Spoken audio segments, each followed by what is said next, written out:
You know how some people wake up and smell the coffee? I wake up and smell the conflict. This morning, it wasn't the scent of perfectly roasted beans wafting up the stairs. It was the scent of expensive, imported paper, laced with the bitter aroma of misplaced self-importance. I was staring at a certified letter, sitting on my kitchen counter like a pale, rectangular ticking time bomb. Did the power company send another threat? My cat, Chairman Meow, asked with his eyes, lounging on the very spot where a proper suburbanite would place a decorative bowl of waxed fruit. I picked it up. The logo, embossed in a shade of gold usually reserved for presidential seals and bad watches, belonged to the Whispering Pines Homeowners Association. Whispering Pines. Where the only whispering is done by Doris, the neighborhood's self-appointed queen of cut grass, right before she files a complaint. The letter was 6 pages long. 6 pages dedicated to the tragedy unfolding in my front yard. It wasn't a tragedy, mind you.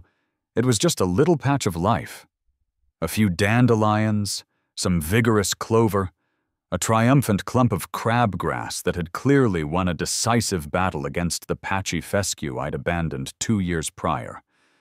It was, and I quote from this fancy linen paper threat, a blatant dereliction of horticultural duties, a visual blight, and my personal favorite, a disturbance in the aesthetic harmony of the community. I almost framed it. I immediately looked across the street. There she was. Doris.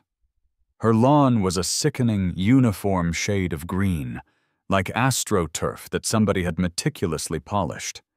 It looked less like grass and more like a perfectly tailored velvet sports coat. She was watering it, even though we had rain yesterday. It was a performance. My phone rang. It was Leo, my best friend, who is tragically aware of my ongoing neighborhood skirmish. "Did the letter arrive?" he asked, skipping the pleasantries. Leo knows the rhythm of my life in Whispering Pines better than I do. The BDHD letter? Yeah. 6 pages of pure, unadulterated outrage over what is essentially an unauthorized salad bar. What's the penalty? 7 days to bring my yard into uniform compliance or face a $50 a day fine, retroactive to the date of the complaint. I sighed, but a slow, dangerous smile was starting to stretch my face. They've cornered me, Leo. They want the beige uniformity. Dude, just mow it. It's summer. Get the cheap labor guy. I walked to the front window and watched Doris meticulously deadheading a rose bush that probably cost more than my first car. No, Leo, I'm done. I'm done with passive resistance. I'm done with the "oops, my mower broke" excuse. This is a matter of principle now. They want to police nature? Fine. I'll give them nature they can't touch. Just as I hung up, the doorbell rang. Of course, it was Doris, naturally. She wasn't just delivering the mail. She was delivering judgment. She was standing there, clutching a beige clipboard, wearing a pristine white visor and a determined frown. "Arthur," she started, her voice a tight, judgmental whine. "I see you've received the notice. I hope you realize this is serious. The integrity of our property values depends on mutual respect for the covenants." "Doris," I replied, opening the door just wide enough to lean against the frame, maintaining maximum nonchalance. "Thank you for your concern. I assure you I am taking this matter with the utmost seriousness." She squinted at my yard. "It's a disaster. Those dandelions are going to seed. Do you know what that means for my fescue 31B blend?" "I am aware of the reproductive cycles of certain Asteraceae, yes," I said, trying not to laugh. "But you misunderstand. I'm not ignoring the problem. I'm reevaluating the biodiversity." Doris paused, her brain clearly short-circuiting on the word biodiversity. She sputtered slightly, a sound like a tiny, high-end lawn sprinkler running out of pressure. Re-evaluating. Arthur, it's crabgrass and thistle. It needs to be removed immediately. Respectfully, Doris, I think you're looking at this through a very narrow conventional lens, I countered, the idea solidifying in my mind like a concrete-filled flower pot. What if those aren't weeds at all? What if they are heritage specimens, critically unique local flora? She stared at me, clipboard drooping. You are being ridiculous. Am I? I leaned closer, lowering my voice conspiratorially. I'm not sure, but I intend to find out. I'm commissioning a full professional botanical survey, a Level 4 environmental assessment. Doris blinked rapidly. She opened her mouth to argue, but couldn't seem to find the right HOA-approved jargon. She finally managed. Well, you just can't. I told Doris I was re-evaluating the biodiversity, and she just sputtered. That's when I knew. Regular mowing was out. Weaponized botany was in. Good luck fighting the Endangered Species Act, Doris. Your $50 fine just met my $10,000 legal defense fund. And honestly, it sounded like a much more fun way to spend the money than on a new riding mower. The decision was made. I was going full petty. Not just petty, though. Intellectually petty. I wasn't just going to win, I was going to redefine the terms of engagement using the highest possible level of specialized scientific nomenclature. My first attempts were hilarious and, frankly, humiliating. I spent an entire afternoon in front of my laptop, mainlining caffeine and attempting to leverage Google image search to turn my lawn into a legal fortress. My Google search history that day. 1. How to make dandelions legally protected. Native plants that look like weeds but aren't. 3. Endangered species that grow in suburban Ohio. 4. Botanist for hire conspiracy. Can I get arrested for weaponizing crabgrass? I even tried to call the city's parks department, asking, hypothetically speaking, if someone had a patch of highly aggressive ground cover that they suspected was actually a rare, naturally occurring native ground cover, how would one go about official certification? The guy on the phone just kept asking if I was complaining about Japanese knotweed. I needed professional help. Not a landscape architect, not a lawyer. I needed a scientist. A brilliant, slightly unhinged scientist who was willing to sell his soul to the altar of ridiculous revenge. Or at least, who needed enough cash to fund his real work. I eventually found him through a highly specialized academic consulting forum, the kind of place where people argue about the correct use of the genus Cryptantha. His name was Dr. Elias Finch, Ph.D., FRS. His profile included a massive amount of publications on tropical lichenology and a single line under current projects that read, "Urgent need for funding to transport several metric tons of sensitive fungal matter from the Peruvian Amazon before the rainy season." I sent him an email titled, "Urgent High-Value Consultancy, Urban Biodiversity Reclassification, Rebranding." His reply was curt. I charge $500 an hour, plus travel. My minimum engagement is 10 hours. Explain the project in one paragraph, or don't bother. Perfect, direct, expensive. I replied, I need you to look at my suburban lawn in the United States, which is full of extremely common weeds, and provide a legal, scientific opinion that reclassifies them as rare, native, or otherwise protected flora, thereby shielding me from the petty harassment of my local HOA. This is a white-collar environmental defense strategy. My budget is flexible. 2 minutes later. When can I fly in? Dr. Finch arrived 2 days later, looking like he'd been teleported directly from a jungle expedition. He wore hiking boots, cargo shorts, and a tweed blazer over a faded t-shirt that said, "Moss is boss." He also carried a high-end metal briefcase that I suspect contained rare butterfly specimens, or maybe just really good tea. We shook hands. His grip was surprisingly firm. "Dr. Finch, thanks for coming." "Mr. Arthur," he replied, his voice a low, dry baritone, like he was reading an exceptionally boring audiobook. "Let's be clear. I typically deal with ecosystems that have existed for millions of years. This suburban construct is intellectually offensive." "I agree completely," I said, gesturing to the offending lawn. "That's why we need to make it intellectually challenging for Doris." Dr. Finch stepped onto the lawn. He didn't just walk, he stalked, like a predator examining its bizarre new prey. He pulled out a small jeweler's loupe, got down on one knee, and peered intently at a patch of clover. "Ah," he murmured, adjusting his glasses.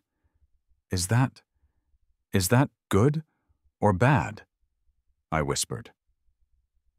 "It is Trifolium repens," he stated, as if delivering a eulogy.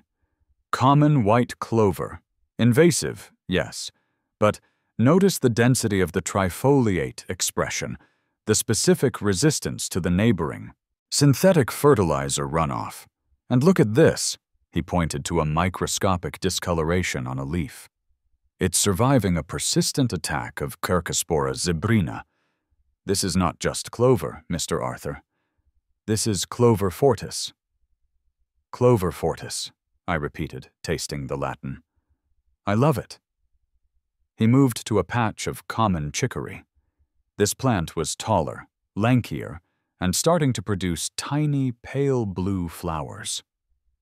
Doris had complained about it specifically, calling it that aggressive blue monster. "And this specimen?" I asked. Dr. Finch took a soil sample, sniffed it, and shook his head in disgust. "Terrible soil composition. Utterly tragic." He pointed to the plant. "To the untrained eye, this is simply Sicorium intybus, trash, as you Americans say. But look at the height, the robust, self-supporting structure in this poor substrate. The sheer will to exist is remarkable." He stood up, looking at me with the serious expression of a man who has just discovered a new element. "I can certify this, Mr. Arthur. This is Sicorium intybus var. Goliath, a rare urban-dwelling heritage specimen. Highly resilient, potentially critically endangered due to the constant threat of broadleaf herbicide application and, I suspect, aggressively pruned rose bushes." I tried to keep my composure. "And the dandelions? The yellow menace?" "The dandelion," he said, turning to the tiny yellow flowers, "is our masterpiece.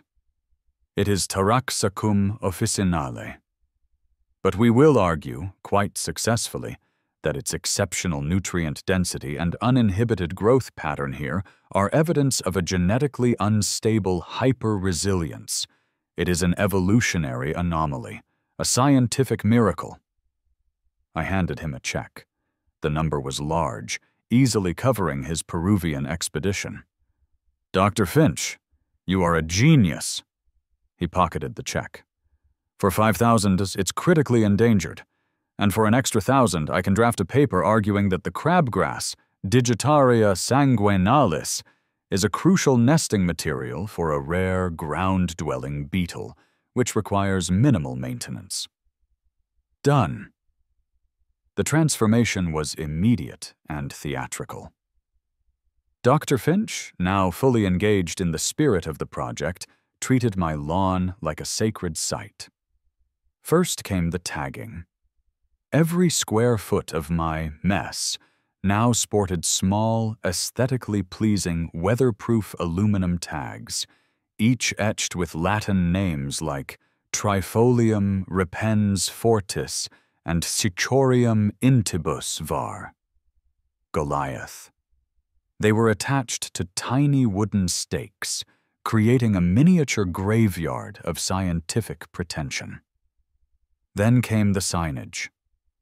Dr. Finch created 4 large laminated signs that were anchored into the corners of the yard.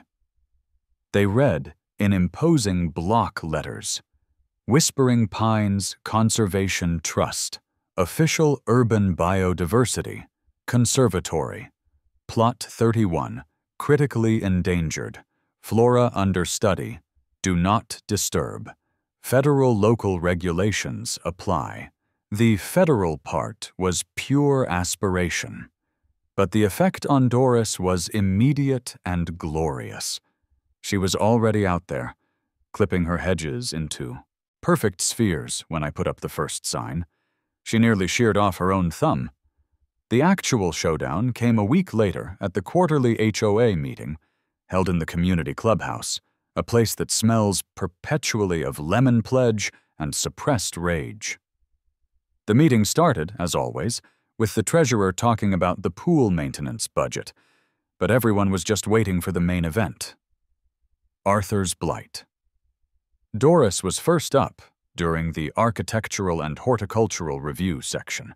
She was practically shaking, her voice trembling with righteous indignation. "Mr. President," she said, addressing the HOA president, Mr. Peterson, a man whose spine had long ago been replaced by corporate jargon. "I present photographic evidence." She held up a massive, blown-up photo of my front yard, looking particularly lush and chaotic. "This is Plot 31, she announced, the drama almost unbearable. This jungle has been allowed to fester, violating multiple covenants. And now Mr. Arthur has put up unauthorized structures." She pointed at the signs. "He claims he's running a conservatory, but it's clearly a deliberate act of defiance to lower our property values." Mr. Peterson, looking terrified, turned to me. "Arthur, do you have a rebuttal?" I didn't have to speak. Dr. Finch, seated next to me, stood up slowly. He wore a crisp, ironed linen suit for the occasion, making him look like a very serious, very rich scientist who had briefly paused his world-saving to deal with administrative pests. "Mr. President, members of the board," Dr. Finch began, his voice calm, measured, and dripping with intellectual superiority. "My name is Dr. Elias Finch, Ph.D., Fellow of the Royal Society, and I am the lead taxonomist on the Whispering Pines Urban Resilience Study." Doris scoffed. "Study? It's weeds." Dr. Finch did not acknowledge her. He simply raised one eyebrow, a gesture that conveyed, "I am about to read your thesis and mark it F-." "Madam," he continued, addressing the board, "what you perceive as weeds are, in fact, hyper-adapted anthropogenic sibling species, genetically isolated populations that have developed unique resistances to local environmental stressors, specifically the aggressive monocultural practices favored by certain neighbors." He pulled out a thick, leather-bound binder. "I have here a provisional, peer-reviewed paper documenting the clover fortis, a strain of Trifolium repens exhibiting an unprecedented tetraploid structure. The urban Goliath chicory, whose root system is actively stabilizing the soil against erosion that might otherwise be caused by poor runoff management. And," he paused for dramatic effect, "the aforementioned Taraxacum officinale, or dandelion, which we have provisionally categorized as genetically unstable hyperresilience type 4, GUHR4. Mr. Peterson looked dizzy. But the sign? The fence?" "The signs," Dr. Finch explained patiently, "are required by the ethical standards of the International Society for Botanical Preservation to demarcate areas of in situ conservation. And the fence, which Mr. Arthur intends to build as a permanent, low-profile barrier, is essential to prevent anthropogenic trampling and the catastrophic intermingling of the GUHR4 strain with less stable, genetically inferior varieties. Doris jumped up. He has gnomes, unauthorized garden gnomes. They are protecting the Goliath chicory. Dr. Finch turned, eyes wide with mock horror. Ah, yes, the gnomes. We refer to them as ecological wardens. Their placement is a biomimicry technique, Mr. President, designed to replicate the visual disruption patterns of small, territorial omnivores, discouraging unauthorized entry by local pests, specifically overly zealous small rodents. Doris gasped. I had to look down to hide my fit of silent laughter. Mr. Arthur, Mr. Peterson wheezed, rubbing his temples. The covenant explicitly forbids unauthorized permanent structures and requires all landscaping to be of a consistent, high-quality standard. And what is higher quality than an internationally recognized, scientifically documented, critically endangered microecosystem? I chimed in, leaning forward. We have the documentation, the specialist, and the legal intent to conserve. Are you prepared, sir, to be the HOA president who issues a cease and desist order against Mother Nature's last stand? The entire room erupted. Half the people were confused, a quarter were furious, Doris and her posse, and the final quarter were enjoying the show. Dr. Finch delivered the final blow. Furthermore, the removal of the GUHR4 specimens would constitute the willful destruction of genetic material unique to this watershed. We can, and will, petition the appropriate regulatory bodies for a full environmental impact assessment on the community if this work is interrupted. That assessment, I assure you, will take a minimum of 18 months, and will cost the HOA approximately the equivalent of 3 years' worth of dues. The room went silent. Mr. Peterson slammed his gavel, but it was weak, defeated. Pending further legal review and consultation with our attorney, the matter is tabled. Arthur, keep the gnomes minimal. I stood up, giving Doris a polite, non-sarcastic smile. I had won the first round. The victory at the HOA meeting was a high point, but it also made me a marked man. Doris wasn't defeated. She was just rearming with more drastic measures. She was no longer fighting the weeds. She was fighting the principle of the rare plants. And when a suburbanite can't win with paperwork, they call the police. It happened around 2:00 a.m. on a Thursday. Dr. Finch, who was staying in a local extended-stay motel that he called his temporary field laboratory, had returned to my place. We were performing rapid nocturnal stratification, which is a fancy term for planting highly temperature-sensitive native seeds that needed cold shocking. They were strange, dry, brownish lumps that honestly looked like tiny rabbit pellets, legally purchased from a specialty seed bank. We were digging tiny holes near the newly designated GUHR4 habitat when the flashlights hit us. Police! Put your hands up! I froze, holding a small baggie of what I knew was certified organic, $150 an ounce native milkweed seeds. But what looked, at that moment, exactly like something you'd see on an episode of Cops. Oh, for God's sake, Dr. Finch muttered, not dropping his trowel, but raising his hand slowly.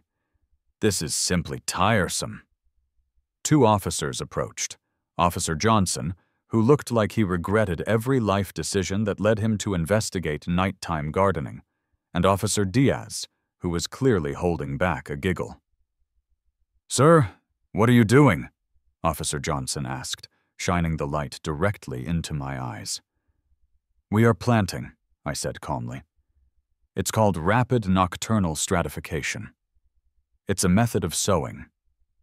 And what is in the bag? Johnson demanded, pointing at the plastic baggie in my hand. I held it up. These are certified organic Asclepias tuberosa seeds for controlled breeding.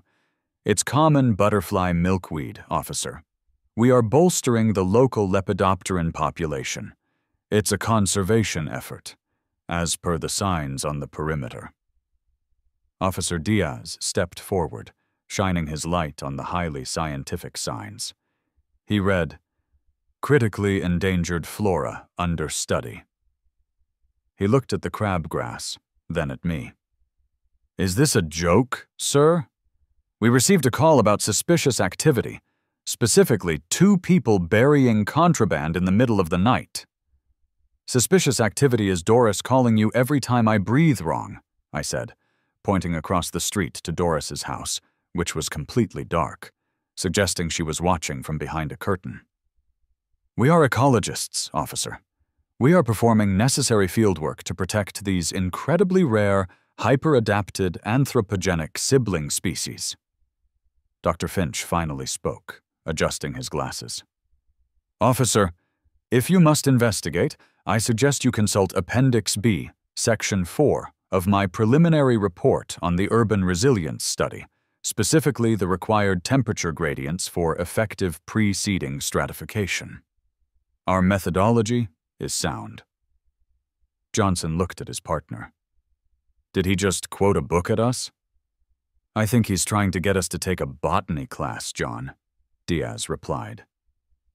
"Sir, are these rare plants drugs?" Johnson asked, voice dropping to a serious tone.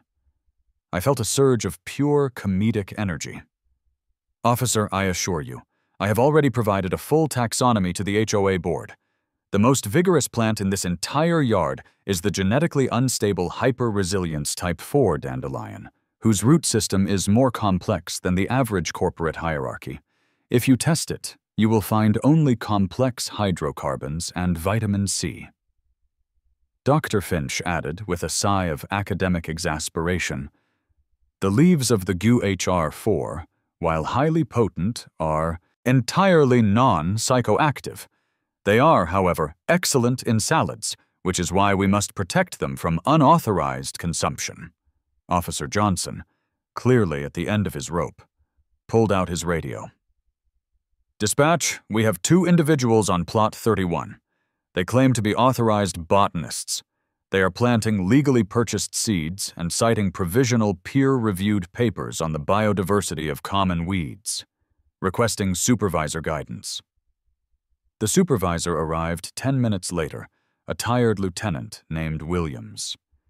Williams took one look at the signs, one look at the pristine lawn across the street, one look at my chaotic but meticulously labeled patch, and one look at Dr. Finch, who was now holding a clipboard and looking impatient. "Lieutenant," Johnson reported, "they claim the weeds are rare. We asked if they were drugs. They said they were salads." Lieutenant Williams looked at Dr. Finch. "Doctor, can you state clearly, for the record, what you are doing here that warranted a midnight call from Mrs. Agnes Pumpernickel, or whoever it was?" Dr. Finch straightened his tweed jacket. "We are engaged in ex situ conservation of threatened urban flora. The local jurisdiction's bylaws are vague regarding protected species on private residential land.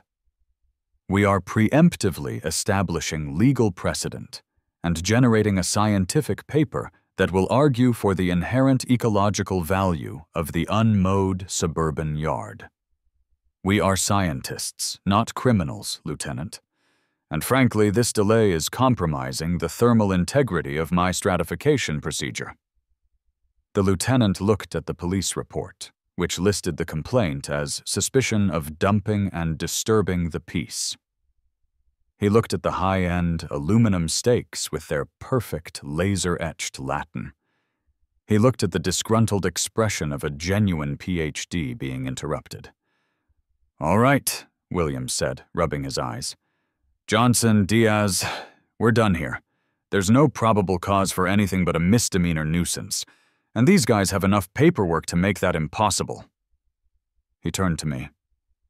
"Sir, I suggest you finish your whatever it is quietly, and maybe stick to daylight hours." The officers left, utterly defeated by jargon. Officer Diaz even gave me a slight, amused nod as they drove off. It was glorious. I had weaponized botany so effectively that it had defeated the police. My scheme was now officially untouchable.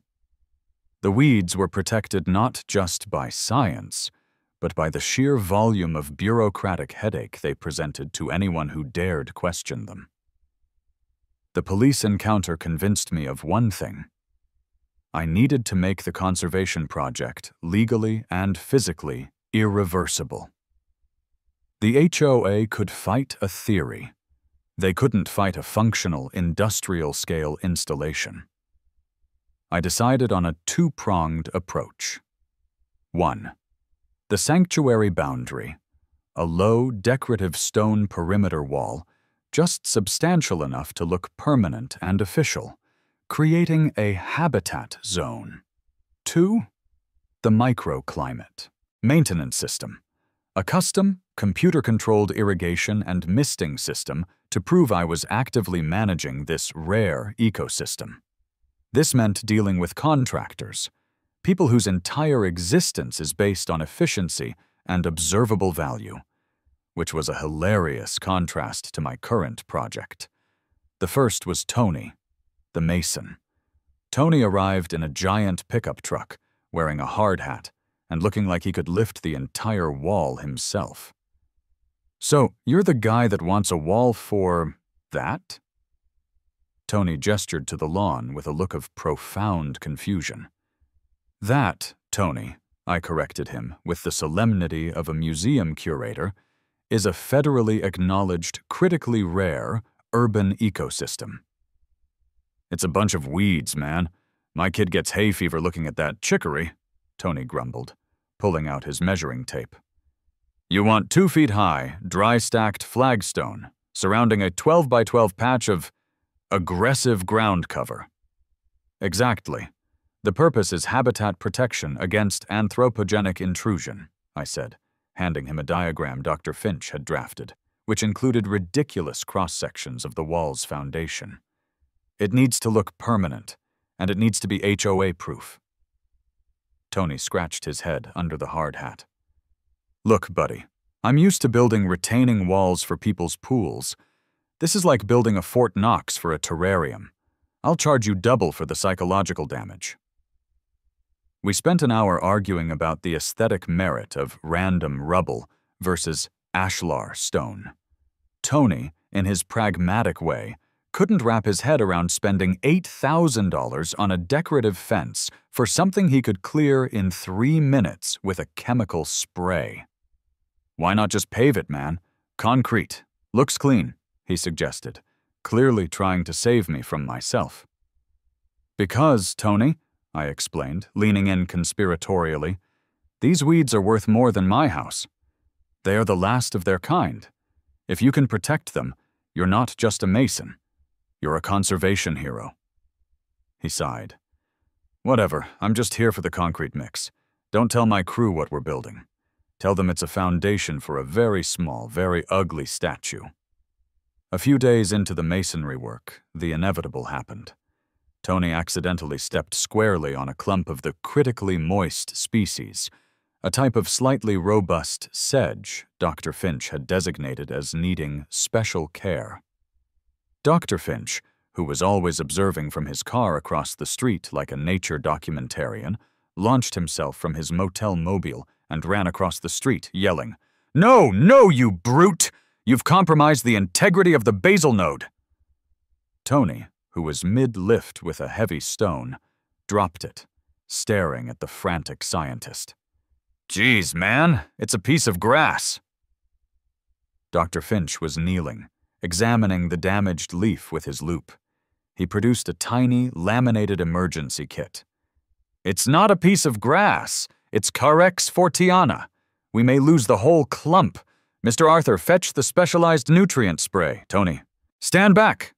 You are creating a pressure damage zone." Tony just stared at me. I shrugged. "Told you it was serious, Tony. Just don't step on anything else." His co-authored paper on sedge root resilience is due next month. Tony finished the wall the next day, quickly, and with an almost religious caution around the weeds. Next up was Brenda, the irrigation specialist.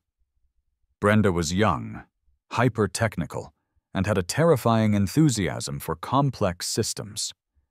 When I explained the misting system, I used the exact terms Dr. Finch had prescribed. I need a programmable, zone-controlled system that maintains a 75% atmospheric humidity and a soil saturation delta of no more than 15% deviation, specifically tuned for the Sicorium intybus VR, Goliath zone. Brenda's eyes lit up like Christmas lights. "Oh yes, a custom microclimate installation. We can use sonic Meisters and a Bluetooth soil sensor array. This is incredible. What delicate species are we protecting?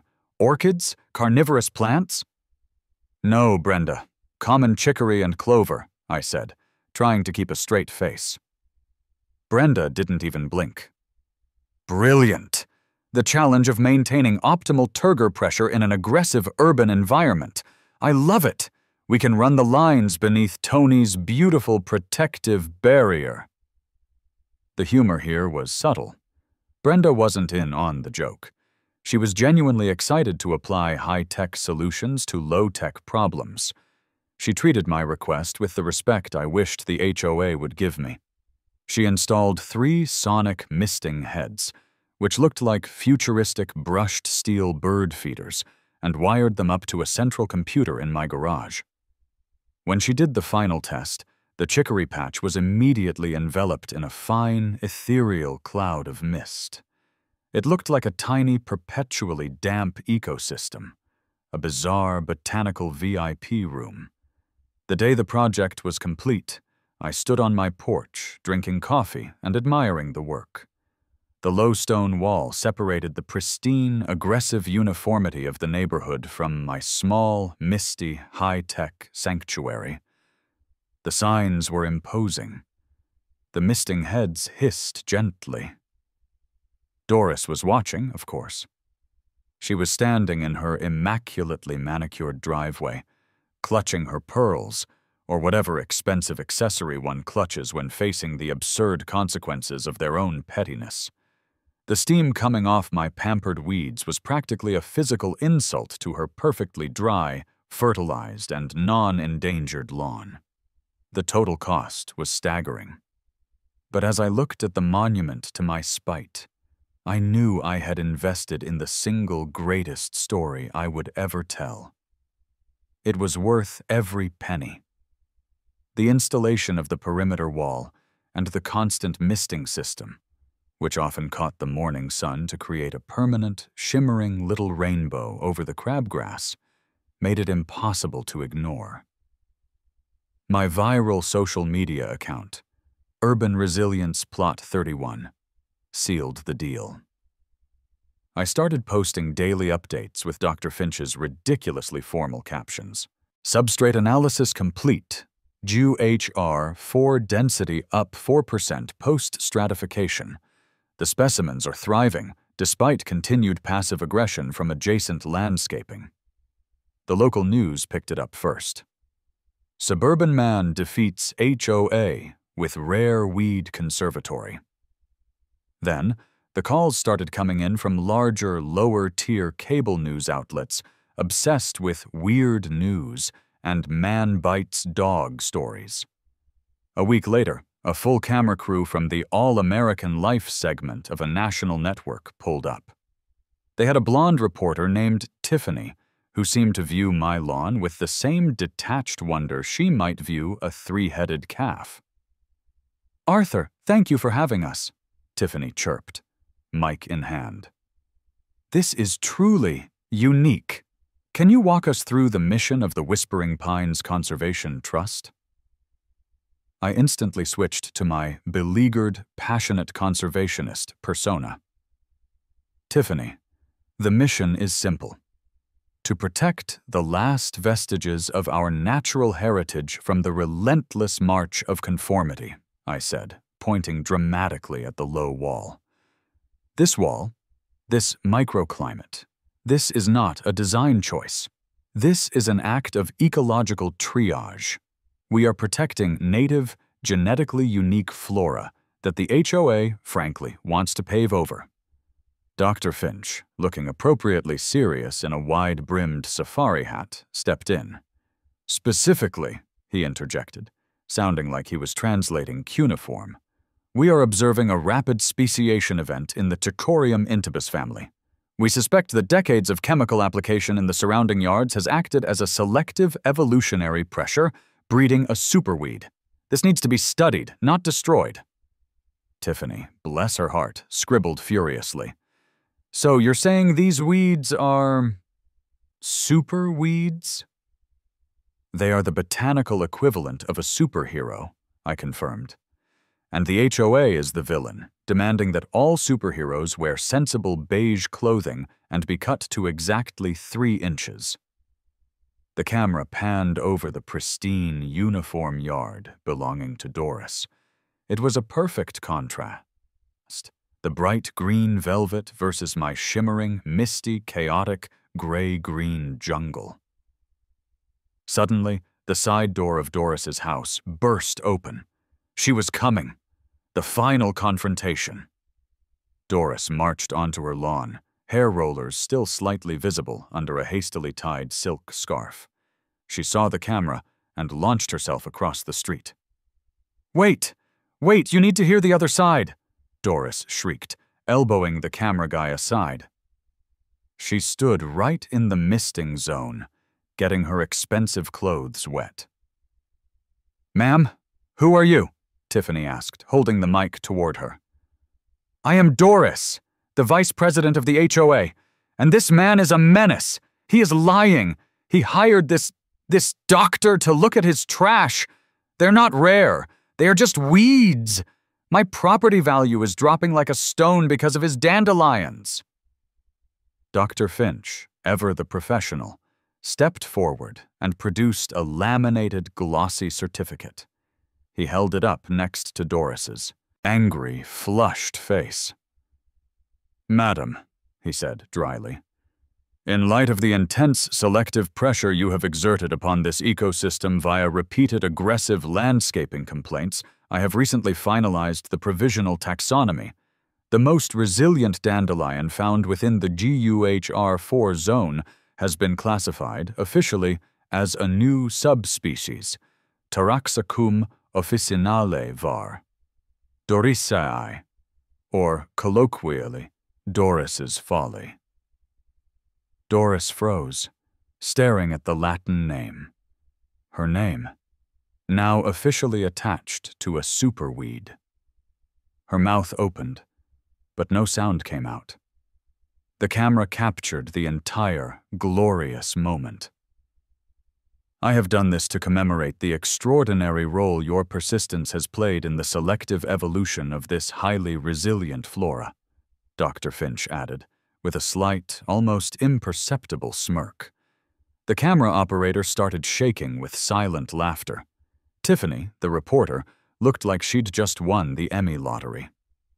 "So, ma'am," Tiffany asked, turning back to Doris, who was still speechless. "You are saying you want to destroy Doris's folly?" Doris turned, the mist still clinging to her face, and ran back into her house, defeated not by an army, but by 5 words of Latin. Just then, my cat, Chairman Meow, strolled casually through the perimeter of the sanctuary. He stopped, eyed a particularly robust dandelion, and took a decisive chomp. "Cut! Cut!" I yelled, diving forward, scooping up the cat. "Ecological sabotage! The wardens have gone rogue!" I held the cat up to the camera. "We must protect the specimen." I quickly found a small, bright orange plastic cone I had prepared and slid it onto the chairman's head. "He's on house arrest for attempted phalanoid flora consumption." The final report aired that night. It was brilliant. It painted me as the hilarious underdog, Dr. Finch as the mad genius, and Doris as the petty anti-science nemesis. The HOA was internationally humiliated and immediately called an emergency session. The next morning, Mr. Peterson, the HOA president, showed up at my door, holding a printed copy of the legal letter he had been forced to send. "Arthur," he whispered, looking defeated. "The board has been advised that, given the public interest and the documentation from Dr. Finch, pursuing further action against the Urban Resilience Plot 31 would constitute a PR and potential legal nightmare for the association. We are officially dropping all fines and complaints. We have issued a public non-apology stating that we support all local flora, rare or common. And we have replaced Doris as vice president with a man who primarily focuses on the garbage collection schedule." I had won, and all it took was a little bit of money and a whole lot of Latin. The weeks that followed were filled with a glorious, almost surreal peace. The low stone wall remained. The misting system continued to hiss and gleam in the morning sun, and the rare plants thrived. Doris, or Taraxacum officinale var. Dorisi's namesake, mostly avoided me, choosing to mow her perfect lawn at 5 o'clock a.m. while wearing dark sunglasses and oversized headphones. I paid Dr. Finch his final, massive invoice. He looked slightly thinner, deeply tanned, and absolutely exhausted by suburban drama. "Mr. Arthur," he said, packing his briefcase, "the funds are secure. The fungal matter will be saved. I must thank you.